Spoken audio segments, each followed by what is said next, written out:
Very few war movies have made an impact as lasting and powerful as Patton. Fueled by George C. Scott's dominating screen presence and an opening moment that has become legendary, the film achieved massive success while also embedding itself deeply into popular culture. Beneath that iconic surface, however, lies a production shaped by clever manipulation, sharp contradictions, and daring creative decisions that ultimately defined its legacy. From the use of authentic military equipment and heated historical disagreements to political controversy that reached the White House itself, this is the hidden story behind Patton and the 25 secrets that remained concealed for decades. The first secret involves the film's unforgettable opening speech. Standing alone before an enormous American flag, a single figure delivers words that instantly establish the film's tone. What many viewers never learned is that George C. Scott nearly refused to perform this scene altogether.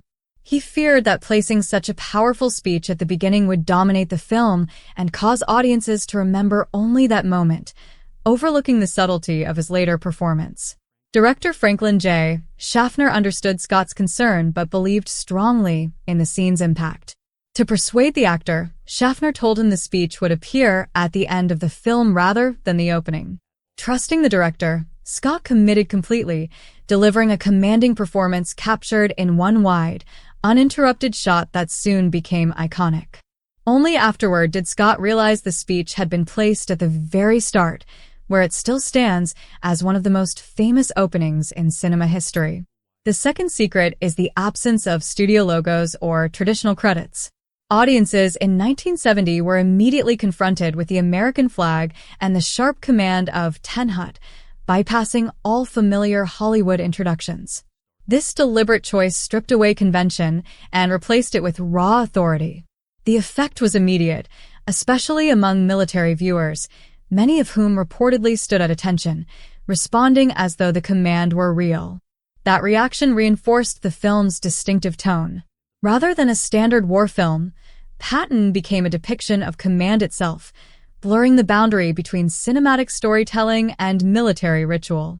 The third secret reveals the film's unusual influence within the White House.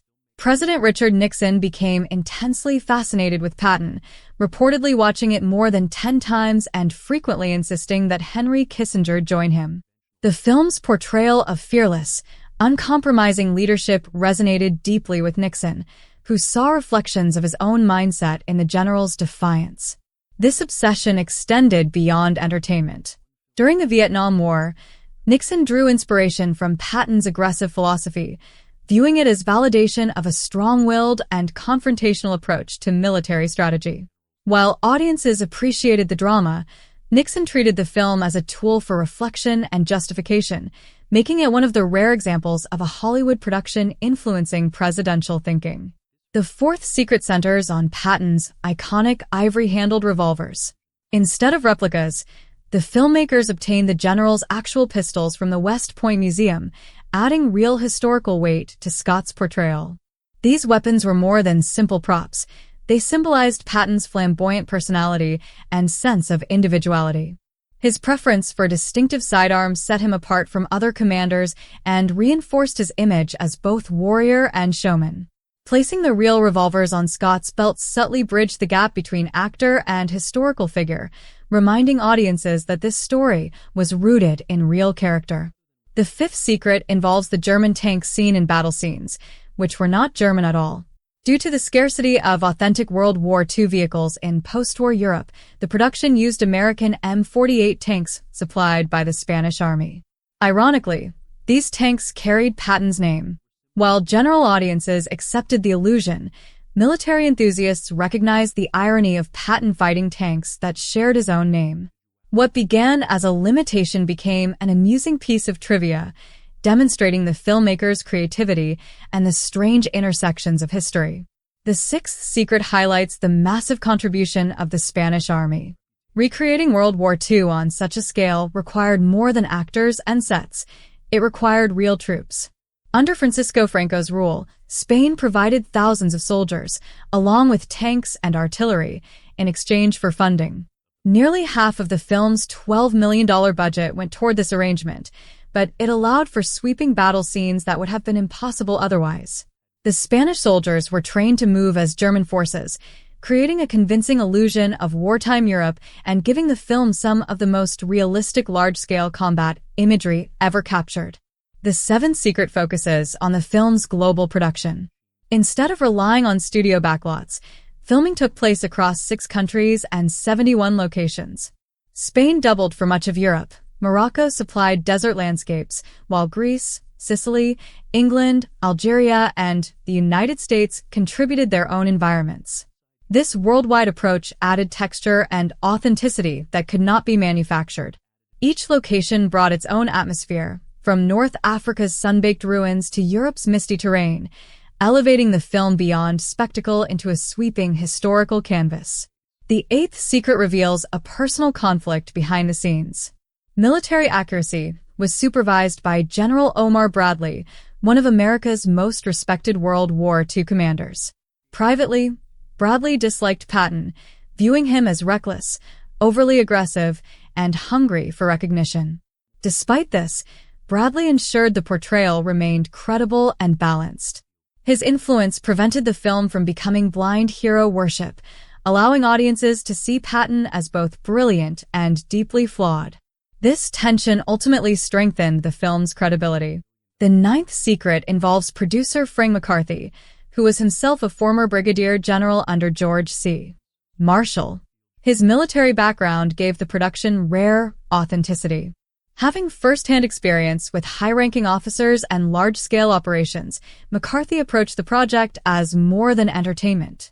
For him, Patton was a personal mission to explore leadership in wartime, blending realism with cinematic storytelling. The 10th secret uncovers the fate of the screenplay. Before becoming famous for The Godfather, Francis Ford Coppola wrote an ambitious script for Patton, incorporating themes of reincarnation and inner conflict. Studios found the approach too unconventional and fired him. Yet much of his work survived in the final film, and his contribution eventually earned him an Academy Award. The 11th secret explains that George C. Scott was nearly the last choice for the role. Many prominent actors declined, while John Wayne was rejected for fear his persona would overshadow the character. Scott ultimately transformed Doubts into one of the most commanding performances in film history. The 12th secret addresses Scott's struggles with alcohol during filming. Director Schaffner quietly managed the situation, recognizing that Scott's volatile intensity enhanced the role rather than undermined it. Finally, the 13th secret reveals Scott's own doubts after release, as he questioned whether he had fully captured Patton's complexity despite the film's immense success. Scott believed the general was even more complex than audiences saw on screen. That belief revealed a rare humility and showed how deeply Scott respected his craft. Simply projecting authority was never enough for him. He aimed to express every layer of Patton's drive, anger, and inner fragility. His honesty suggested that even after success, an actor can still feel the burden of what remains unexpressed. For viewers, this insight adds extra depth to the role. What many regard as a flawless performance felt unfinished to Scott himself. That sense of uncertainty highlights how challenging it was to portray such a layered individual and explains why his interpretation continues to inspire admiration and debate many years later. Number 14. Patton's belief in reincarnation. One of the strangest elements of Patton's personality was his obsession with reincarnation. He frequently insisted that he had fought in earlier wars, ranging from ancient Greek conflicts to Napoleon's campaigns, and that those experiences shaped his current life. The movie fully embraced this mystical belief, threading it through both the script and the score. Composer Jerry Goldsmith designed a haunting trumpet sound using an echoplex, creating an echo that felt like voices reaching from the past. Each echo represented Patton's belief that he had walked the path of war before. This theme became one of the score's most iconic features and earned Goldsmith an Academy Award nomination. By merging legend with history, the film gave Patton a depth rarely explored in war cinema. Showing his spiritual ideas alongside his battlefield brilliance presented him as more than a modern commander, but as someone who believed he belonged to an eternal warrior lineage. Number 15. Slapping incidents only suggested. Some of the most infamous moments of Patton's real-life career involved him striking soldiers he accused of avoiding duty. These actions caused public outrage during World War II and nearly ended his leadership career. Viewers in 1970 may have expected the film to directly depict these scenes. Instead, the filmmakers chose restraint. Rather than showing the acts, the script references them through dialogue and reactions, allowing audiences to grasp their significance without seeing them unfold. This approach balanced historical honesty with storytelling focus. By implying the events instead of showing them, the film maintained its pace while still addressing one of Patton's most controversial traits. This method also allowed viewers to understand both his achievements and his flaws without lingering too long on his most troubling behavior. Number 16. Unexpected mule shooting and controversy. Few moments in Patton unsettled audiences more than the scene in which animals are killed to clear a bridge for advancing forces. The moment was drawn from an actual wartime incident and was included to demonstrate Patton's relentless determination to push forward regardless of cost. Although accurate to history, the scene disturbed many viewers. The harshness of the act clashed with the film's otherwise heroic tone. It sparked debate over whether the filmmakers crossed a line or simply refused to sanitize reality. Including this episode reinforced the idea that command in war often demands brutal choices. It remains one of the clearest examples of the film's refusal to soften the harsher aspects of its larger-than-life subject. Number 17. History versus cinematic exaggeration. Like many epic war films, Patton did not follow historical events exactly. To keep the narrative engaging, timelines were shortened and events reshaped. Battles appeared grander and more decisive than they truly were, and speeches were rewritten to better express Patton's fiery nature. These changes were intentional, not careless, designed to create a legendary version of the general. Entire military campaigns were condensed into single confrontations, and dialogue was sharpened to emphasize his bold personality. The final result blended fact and myth. Audiences weren't watching a documentary, but a sweeping cinematic interpretation. While historians may point out inaccuracies, these creative liberties helped make Patton one of the most unforgettable war films ever produced, influencing how the general is remembered. Number 18. Real combat footage included. Not every explosion or battlefield moment in Patton was recreated for the film. To enhance realism, actual World War II combat footage shot by military cameramen was inserted into the movie. These authentic images were carefully integrated with staged scenes, giving the film a documentary feel. The real footage added urgency and realism that staged scenes alone could not match. Viewers unknowingly witnessed genuine moments of war alongside George C. Scott's powerful performance. This blending of reality and drama grounded the film in historical truth and honored those who filmed and fought in those real battles. As a result, Patton became more than a Hollywood spectacle. It became a link to actual wartime experience. Number 19. Accidental death of live chickens. Sometimes authenticity came from unexpected circumstances. While filming a convoy sequence in Spain, chickens wandered into the road as tanks and vehicles advanced. The heavy machinery could not stop in time, and several birds were unintentionally killed on camera. Rather than reshoot the scene, the footage was left in the film. Though brief, it added an unplanned sense of realism. Many viewers assumed the moment was staged, but it reflected the unpredictable nature of filming massive action scenes in real locations. It also reinforced the chaos associated with war imagery. What could have been dismissed as an accident instead became an unusual piece of trivia that strengthened the movie's gritty realism. Number 20. Soldiers standing at attention in theaters. The opening scene of Patton produced an unexpected reaction, particularly among military audiences. As George C. Scott's voice rang out with the command "Ten Hut" in front of the massive American flag, soldiers in theaters instinctively rose to attention. This was especially common during screenings on military bases, where the film felt less like entertainment and more like a direct order. The realism of the performance blurred the boundary between cinema and authority. Many viewers felt as though Patton himself was present. This reaction became one of the most remarkable stories surrounding the film's release and demonstrated how powerfully Scott's portrayal resonated with deeply ingrained military discipline. Number 21. PG-rated, yet Best Picture winner. During an era when films were receiving increasingly intense ratings, Patton stood out with a PG classification. Despite its war violence and strong language, it was considered suitable for a broad audience. This made its award success even more surprising. The film went on to win Best Picture at the Academy Awards along with several other major honors, including Best Director and Best Actor. Its ability to combine wide accessibility with critical acclaim was rare for a war epic of its scale. The achievement proved that Patton could appeal to both critics and mainstream audiences, securing its reputation as both a cultural milestone and an artistic success. Number 22. Scott's refusal of the Oscar. Winning the Academy Award for Best Actor should have been the pinnacle of George C. Scott's career. Instead, he shocked the industry by rejecting the award, famously criticizing the ceremony as a meat parade. He believed artistic work should not be competitive and had warned the Academy not to nominate him. His refusal made history as he became the first actor to openly decline an Oscar. Reactions were divided. Some viewed it as arrogance, while others respected his principles.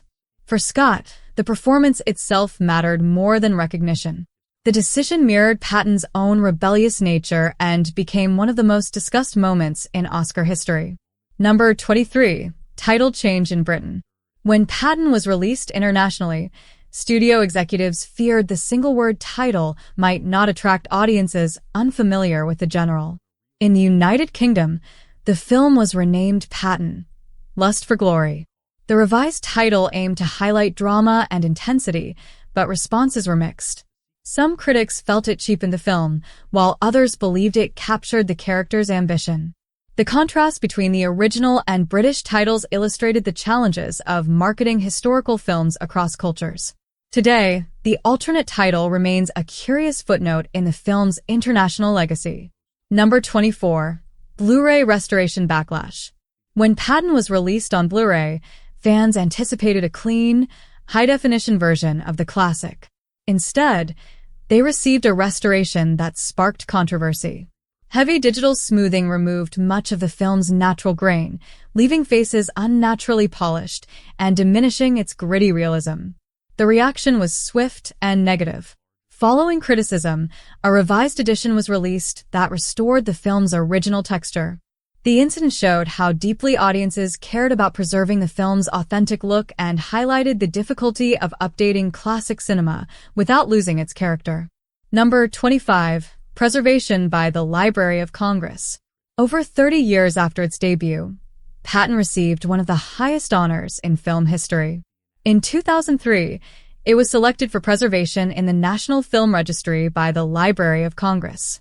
This honor is reserved for films with cultural, historical, or artistic importance.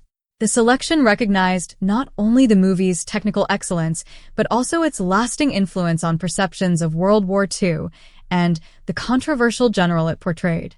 Preservation ensured that future generations could experience the film as it was meant to be seen. It firmly secured Patton's place among the most significant works in American cinema. Patton was never simply another war film. It was a bold and ambitious portrayal of a complicated man and an innovative blend of history and cinematic storytelling. From real military equipment and unexpected controversies to Oscar drama and political fascination, the stories behind its creation reveal why the film remains extraordinary. More than 50 years later, it still stands as a landmark that reshaped the war epic genre and left a lasting mark on American culture. Its legacy shows that great films endure not only because of their narratives, but because of the myths, struggles, and surprises behind their creation. If you enjoyed discovering these hidden details,